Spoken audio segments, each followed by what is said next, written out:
Hello, dear classmates. I'm glad to meet you again.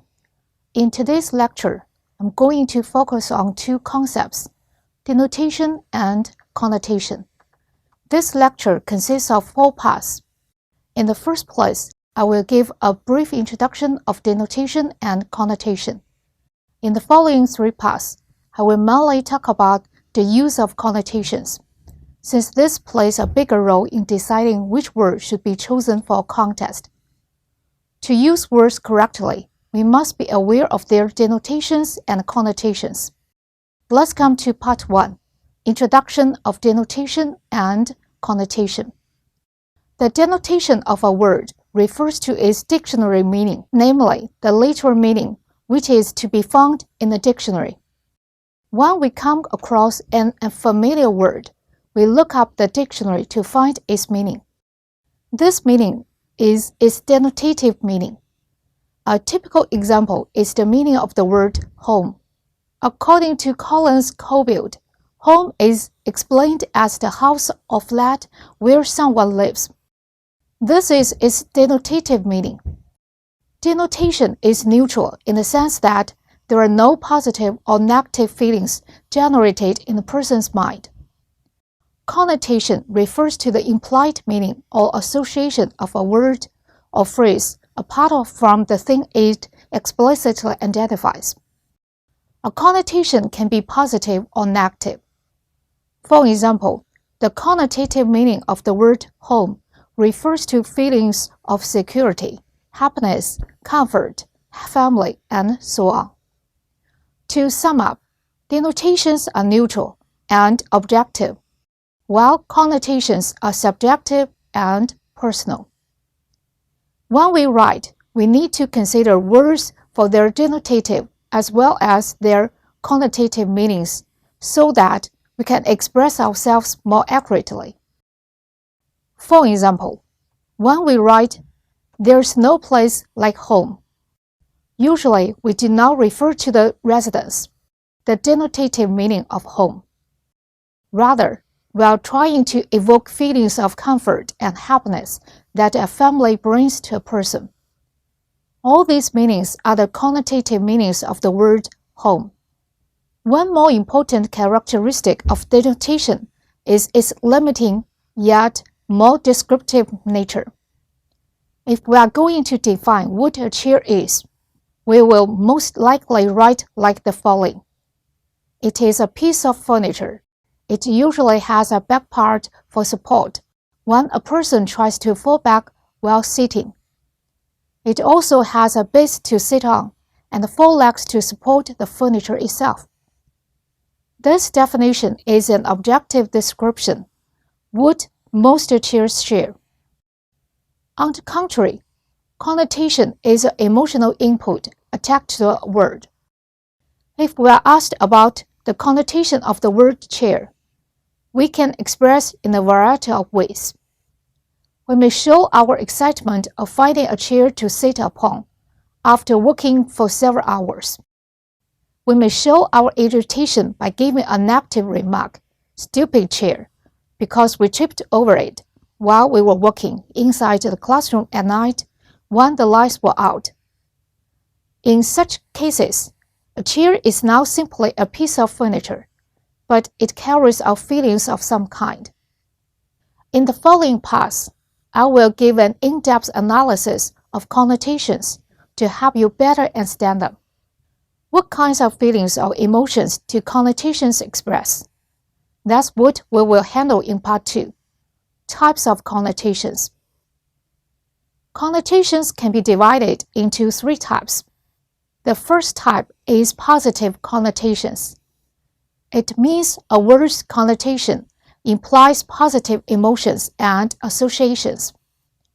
For example, the sentence, "She remains childlike," produces a positive association because the word childlike implies having or showing the pleasing qualities that children often have. The second type is negative connotations. It means that a word's connotation implies negative emotions and associations. If we replace the adjective childlike in the above sentence with childish, the meaning changes completely.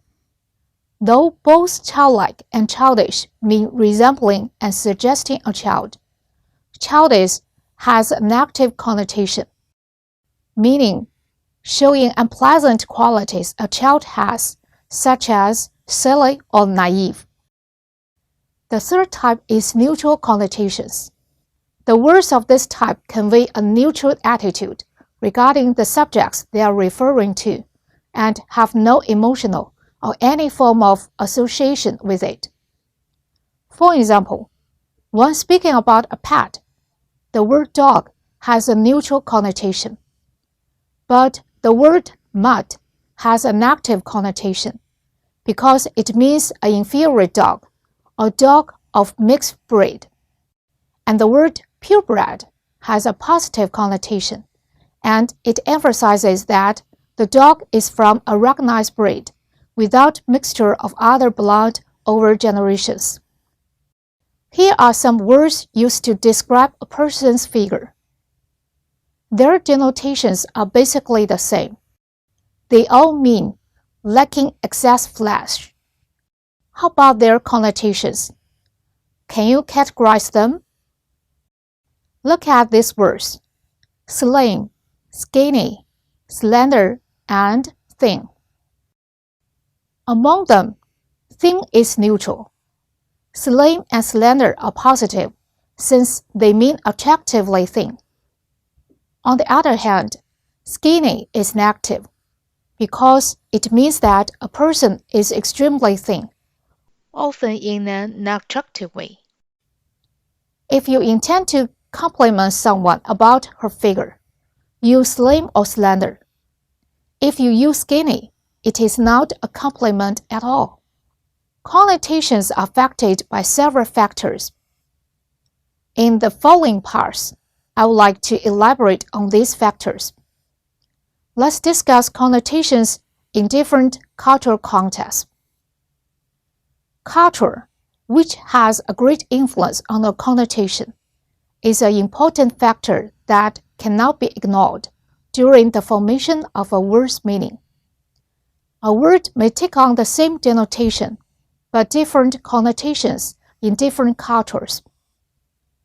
One good instance is meanings of colors. Colors may convey different messages to people of different cultures. Due to different cultural backgrounds and traditions, some phrases containing color words have far gone beyond their denotative meanings, forming different connotations in cultures. Take the word red as instance. In China, red is the color of good luck and is used for decoration and wedding dressing. The brides always wear a red qipao at the wedding ceremony because the red color stands for the sign of happiness. In addition, red is a lucky symbol which can bring happiness and make the bride's and groom's life better and better. On the joyous day when the wedding ceremony is held, the Chinese hand the red lanterns, stick the red happiness word on the walls to celebrate the newlywed couple. However, in American history, red is not a very good word.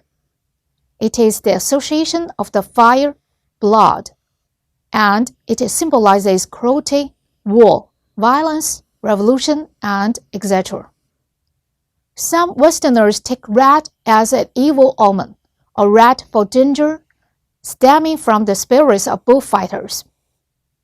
So the red rag, or red flag, that bullfighters use to provoke bulls is considered annoying. It also symbolizes danger and alarm. Below is a list of phrases involving red. The red alert, which means alarming in emergency. The red adventure story, which means a risky story. The red flag, which means the dangerous signal. Have red hands, which means commit a murder. red ideas, which means revolutionary concepts. In the red, which means in debt. Red ink, which means deficit. See red, which means be full of anger. Therefore, besides the denotation of a word, we need to consider the connotation of the word in a cultural context. Never take the meanings for granted. If in doubt, please check a dictionary to avoid expressing yourself unclearly. At last, let's work out the relationship between synonyms and connotations. The use of synonyms in different contexts also demonstrates the importance of understanding words' connotations. Synonyms are two or more words or expressions of the same language that have the same or nearly the same denotative meaning in some or all senses. They are useful in helping us to avoid repeating the same word over and over again. However, sometimes the word we have in mind might not be the most appropriate word, which is why finding the right synonym is vital in English writing. Since English is rich in synonyms, very often we may find ourselves caught in the situation of having to choose a proper word from a whole spectrum of words. These words are similar in denotations, but quite different in their shades of meaning. Next, I would like to give some examples of synonyms. How are their connotations different? Big and large. Both words mean above average in size or number or quantity or magnitude or extent. They are interchangeable in a big table or a large table, or a big or large amount. However, a big occasion is acceptable, not a large occasion. The reason is that large has retained merely its association with size, while big has acquired connotations of importance or significance, such as big news, big economic issues, and big man, big shot, etc. Next, ability, capability, and capacity. These three words are often used to refer to one's power to perform an action. For example, one might have the ability, capability, or capacity to finish reading 2 books in a week. But one difference between ability and capacity is that capacities are inborn, while abilities are learned. For instance, a child might be born with the capacity to become a painter, but the ability to draw must be learned. Capability refers to extremes of ability. We can say that a person has the ability to paint well, but we should say that a person has the capability to paint 3 paintings in one day.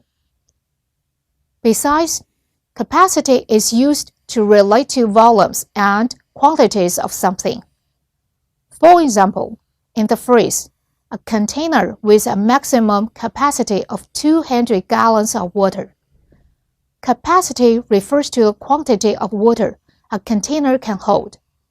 In this case, ability and capability do not match. Next group, alter, change, and convert. These 3 verbs have the same basic meaning, referring to make something different. Alter means making some difference in a thing or person. It involves partial change of something. For example, alter a code. Change is used to mean replacing one thing with another. What can be done to change the situation? One meaning of convert means to changing something into another form, substance, state, or product. For example, convert water into ice. In addition, convert can be used to mean a person is persuaded to change his religious or political beliefs. For instance, she was converted to Buddhism. This feature of synonyms in English makes word choice even more complicated. The appropriate choice is usually determined by the context of situation and the type of writing involved. As a result, it is advisable that we had better consult a dictionary instead of just relying on the Chinese translation alone if we are in doubt about which word to choose. One thing that Chinese students should avoid is to take the Chinese equivalent of English word as its exact meaning, or understanding the meaning of an English word from its Chinese equivalent. Yes, sometimes the Chinese equivalents can indicate the two meanings of the English words, but more often they are not quite exact. Take sand, for instance. A student may think sand means song in Chinese. He may write sentences like, "He came to send me the letter." He intends to mean he brought me the letter. Or, "I sent my friend to the station yesterday."